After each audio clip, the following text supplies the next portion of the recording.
Sobat Budidaya, kali ini kita intip proses panen telur ikan kakap putih di BPBAP Ujung Bate. Prosesnya dilakukan hati-hati supaya kualitas telur tetap terjaga. Nah, gimana sih cara tahu telur yang bagus? Pertama, telur berkualitas biasanya mengapung di permukaan air. Ini tandanya embrio di dalamnya berkembang dengan normal. Yang kedua, kalau telurnya tenggelam di dasar wadah, biasanya belum dibuahi atau kualitasnya kurang baik nih sobat.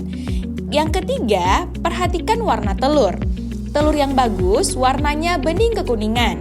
Kalau putih susu berarti tidak dibuahi atau sudah mati.